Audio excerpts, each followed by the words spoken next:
Pourquoi est-ce que ces propositions ne sont pas crédibles? Mais vous croyez que vous êtes crédible? Il travaille avec M. Ciotti. Si vous étiez crédible, on ne serait pas là. 65 ans. Si vous étiez crédible, on ne serait pas là tous les trois. Le ton est rapidement monté entre les candidats lors du premier volet du débat, qui s'est cristallisé autour de la baisse de la TVA sur l'énergie à 5,5%, dont le Rassemblement national a fait la mesure phare de son programme. Gabriel Attal a pris à partie Jordan Bardella sur ce point et affirme que son parti ne baisserait pas la TVA. C'est pas des marges des restaurateurs qu'on va,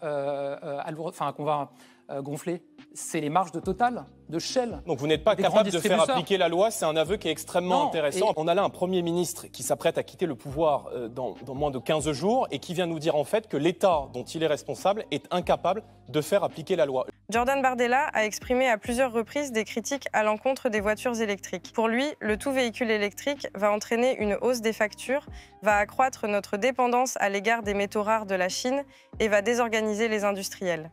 Et il y a ceux aussi qui trouvent que cette mesure est néfaste pour l'environnement. Vous ne parlez pas trop de voitures électriques. Vous roulez à quoi personnellement? À l'électrique? Moi, je roule en hybride. Mais si vous voulez, c'est pas contradictoire. Mais du jour au lendemain, si vous voulez, dans les campagnes françaises, on ne peut pas se déplacer en trottinette. Donc on a besoin de sa voiture pour se déplacer. Si Raphaël Glucksmann jouit d'une bonne place dans les sondages, la tête de liste PS Place Publique aux européennes doit essuyer plusieurs critiques sur son passé.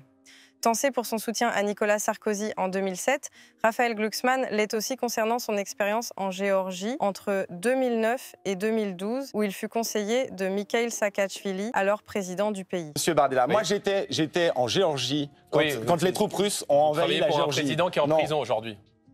Et la différence entre vous et moi, c'est que je n'ai jamais été payé par un État étranger. Qui est un otage d'un oligarque pro-russe. Dans un rapport présenté le jeudi 13 juin, le Sénat pointe une procrastination coupable du gouvernement qui n'aurait pas tenu compte des alertes de son administration sur la dégradation des finances publiques. Face à une rétention d'informations problématique, la Chambre haute appelle à renforcer l'information du Parlement sur les enjeux budgétaires.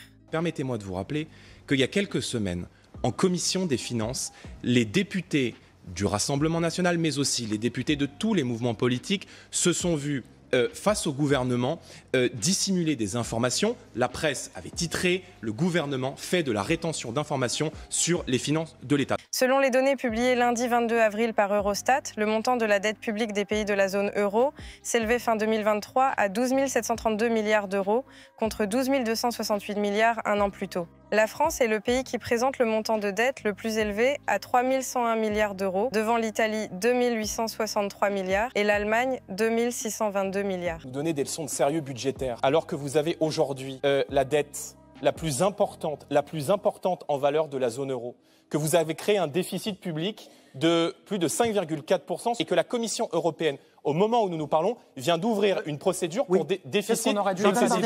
Lors du dernier débat télévisé des Européennes. Vous êtes pour que l'Union européenne finance la machine de guerre de Poutine à hauteur d'1 milliard d'euros par jour, a lancé la tête de liste PS Place Publique à son rival du Rassemblement national, hostile à des sanctions énergétiques contre la Russie. C'est la défense européenne.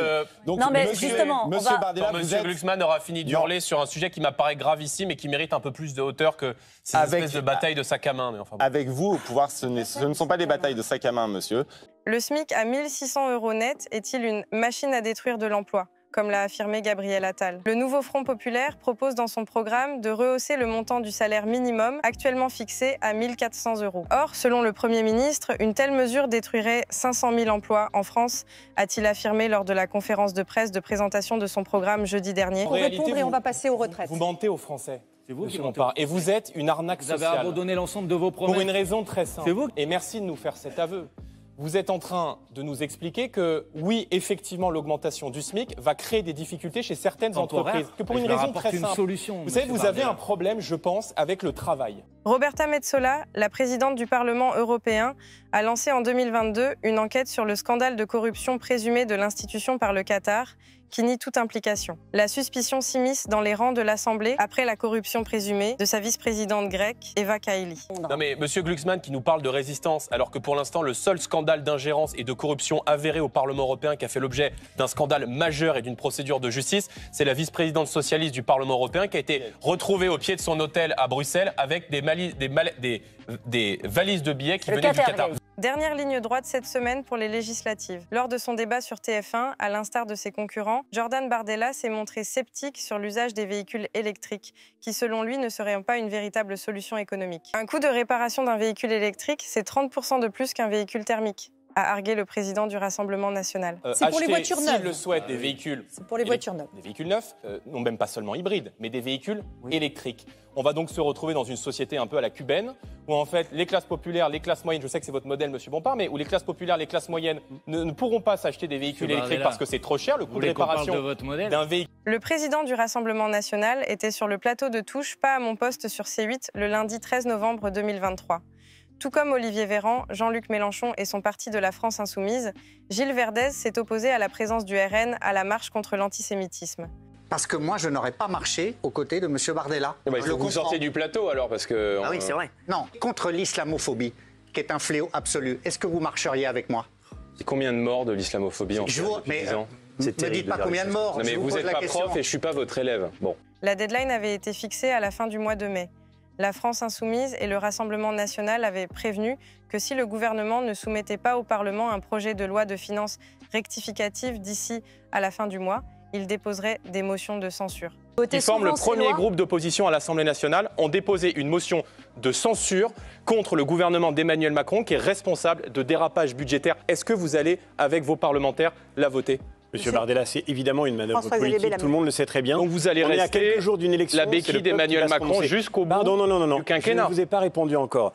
C'est un sujet brûlant. Voilà maintenant 1 an que la décriée réforme des retraites a été adoptée par l'Assemblée nationale à l'aide d'un 49.3. Et 1 an après, les retraites sont au cœur des législatives anticipées du 30 juin et 7 juillet 2024. Pour Bardella, ceux qui ont commencé à travailler avant 20 ans peuvent partir à l'âge de 60 ans. Si vous repassez l'âge de départ à 60 ans, forcément ça coûte de l'argent et forcément il faut le prendre quelque part. Ça coûte 1 milliard 600 millions d'euros. Non, ça coûte pas 1 milliard 600 millions d'euros. C'est le montant de la gratuité des soins qu'on offre aux étrangers en situation irrégulière. Donc pourquoi est-ce que ces propositions ne sont pas crédibles? Mais vous croyez que vous êtes crédible? Il travaille avec Monsieur Ciotti. Si vous étiez crédible, on ne serait pas là. 65 ans. Si vous étiez crédible, on ne serait pas là tous les trois. Manon Aubry plaide pour la reconnaissance d'un État palestinien. Combien de morts, combien d'exactions faudra-t-il pour reconnaître le droit aux Palestiniens de vivre dignement? Ça fait 50 ans qu'on nous dit que ce n'est pas un tabou. Jacques Chirac l'a dit, François Hollande l'a dit, Emmanuel Macron le dit, mais aucun d'entre eux n'a reconnu l'État de Palestine, a déclaré la candidate insoumise. Par basse électoralisme, on a eu tout à l'heure les larmes de crocodile de Madame Aubry qui, sur le plateau de BFM TV, pardon de citer la concurrence, l'autre jour nous a dit qu'elle n'arrivait plus à dormir à cause de ce qui se passait à Rafah et qui, quelques heures plus tard, était avec ses amis de la France Insoumise, Canal Saint-Martin, dans un festival de musique. Alors que la contestation gronde dans la rue à l'époque, BFM TV ouvre le débat sur la réforme des retraites. Argument contre argument, le président du RN, Jordan Bardella, la présidente du groupe LFI à l'Assemblée, Mathilde Panot, et le porte-parole du gouvernement, Olivier Véran, sont les invités exceptionnels d'Aurélie Casse et de Maxime Switek. Non mais c'est intéressant. Non, parce que c'est pas intéressant. C'est compliqué d'être en même temps très critique face au bourreau social du peuple français qu'est M. Macron. Moi, je suis entouré de gens ce soir qui ont voté Emmanuel Macron au second tour. Donc, je pense que nous sommes peut-être les plus cohérents dans la critique. Après avoir manifesté son opposition à la PAC en 2019, le Rassemblement national avait finalement voté pour sa réforme en 2021. Gabriel Attal affirmait que le RN, c'est 0 action, mais 100% girouette, puisque le parti a voté contre la PAC en 2019, pour en 2021, et maintenant en 2024, il est de nouveau contre. Je veux que la personne qui fait les fiches de Mme Ayé maintenant sorte du bois avant la fin de cette campagne. Non, mais assumez vos positions. Assumez vos positions, Monsieur Bardella. Assumez vos pôles, Alliance européenne des ports, sur lesquels il faut qu'on puisse activer. Vous n'avez pas de cellule de fact-checking? 22h.